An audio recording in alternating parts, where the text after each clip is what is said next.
आज हम बात करने वाले हैं पाकिस्तान में चल रहे एक बड़े संवैधानिक और राजनीतिक संकट की। पाकिस्तान सरकार ने हाल ही में संविधान में बदलाव करके अपने सेना प्रमुख जनरल आसिम मुनीर को असाधारण शक्तियां दे दी हैं। इसे 27वां संविधान संशोधन कहा जा रहा है। इस बदलाव के बाद जनरल मुनीर को लगभग अमर जैसी शक्तियां मिल गई हैं, जो पाकिस्तान की न्यायपालिका और लोकतांत्रिक संस्थाओं के लिए बहुत बड़ा खतरा बन गई है। वकील, जज और न्यायिक संगठन इसे सुप्रीम कोर्ट को कमजोर करने और सेना को शीर्ष निर्णयकर्ता बनाने की कोशिश बता रहे हैं। जी हाँ, ऐसा ही सुनने में आ रहा है। यही कारण है कि देश भर में विरोध और प्रदर्शन शुरू हो गए हैं। कराची से इस्लामाबाद तक अदालतों और बार एसोसिएशनों के लोग सड़कों पर उतर गए हैं और सरकार के इस कदम के खिलाफ नारेबाजी कर रहे हैं। पाकिस्तान में विरोध सबसे पहले कराची से शुरू हुआ और कुछ ही घंटों में पूरा देश में फैल चुका है ये विरोध। दो वरिष्ठ जज अतहर मिनहल्ला और मजूर अली शाह ने भी विरोध में तुरंत इस्तीफा दे दिया है। वकीलों ने अदालतों में कामकाज ठप कर दिया और पूरे हफ्ते की हड़ताल की घोषणा कर दी है। स्थिति इतनी गंभीर हो गई है कि पुलिस को अदालतों में तैनात होना पड़ा और कई जगहों पर वकीलों और पुलिस के बीच झड़पें भी हुई हैं। कराची हाईकोर्ट में वकीलों ने पुलिसकर्मियों की वर्दी फाड़ दी और पुलिस को पीछे हटना पड़ा।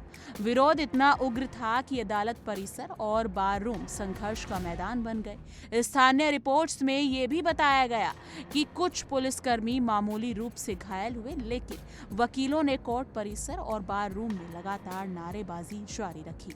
संशोधन का सबसे बड़ा मुद्दा यह है कि इसके तहत एक नई संस्था एफसीसी यानी कि फेडरल कम्युनिकेशन कोर्ट को सुप्रीम कोर्ट के बराबर सर्वोच्च न्यायिक अधिकार देने की तैयारी है। इसका मतलब ये है कि सुप्रीम कोर्ट की ताकत सीमित हो जाएगी और देश की न्याय प्रणाली में असंतुलन पैदा होगा। विशेषज्ञों का कहना है कि सरकार ने सेना समर्थित संरचना बनाने के लिए ये कदम उठाया है और सीधे सीधे न्यायपालिका की ताकत को कमजोर किया है। वकीलों का आरोप है कि ये कदम राष्ट्रपति, संसद और अदालतों की पारंपरिक शक्तियों को खत्म करके सेना को शीर्ष निर्णयकर्ता बनाने की दिशा में उठाया गया है। ये इस कारण से पूरे देश में लोकतंत्र और न्याय व्यवस्था की रक्षा के लिए विरोध तेज हो गया है और लोग लगातार संशोधन को वापस लेने की मांग कर रहे हैं। विरोध केवल कराची तक सीमित नहीं है, बल्कि पाकिस्तान के कई शहरों में भी एसोसिएशनों और वकीलों ने हड़ताल जारी रखी। सिर्फ कोर्ट में केस दाखिल करके वालों को अंदर जाने तक नहीं दिया जा रहा है। जी हाँ, बिजली कटने और कठिन परिस्थितियों के बावजूद वकील बार रूम और कोर्ट परिसरों से बाहर विरोध कर रहे हैं। माहौल इतना तनावपूर्ण हो गया है कि अदालत परिसर संघर्ष का मैदान बन गया। विशेषज्ञों का कहना है कि अगर एफसीसी को सुप्रीम कोर्ट के बराबर शक्तियां मिल गईं, तो पाकिस्तान के लोकतांत्रिक और संवैधानिक ढांचे को अब तक का सबसे बड़ा झटका लग सकता है। इससे सेना और सरकार के बीच सत्ता संघर्ष और भी गहरा हो सकता है और आम जनता पर इसका असर भी पड़ेगा। ये केवल एक व्यक्ति या संस्था की ताकत का मामला नहीं है, ये पूरे पाकिस्तान की न्यायपालिका और लोकतांत्रिक संस्थाओं के भविष्य की भी लड़ाई है। समय ही बताएगा कि सरकार और सेना का ये कदम सही दिशा में जाएगा या विरोध और बढ़ेगा।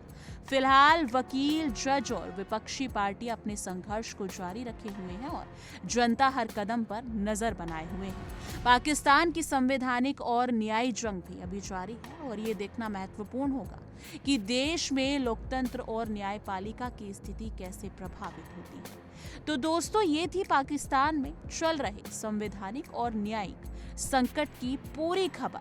लेकिन अब आगे ये देखना होगा कि ये विरोध बढ़ता है या फिर ये यहीं पर खत्म हो जाएगा और आसिम मुनीर इस पर क्या कुछ रुख लेते हैं या फिर क्या कुछ एक्शन लेते हैं, या फिर वहां की सरकार यानी कि प्रधानमंत्री शहबाज शरीफ का क्या बयान आता है और वो इस पर क्या एक्शन लेंगे। लेकिन आपको क्या लगता है, कमेंट सेक्शन में अपनी राय जरूर साझा कीजिएगा।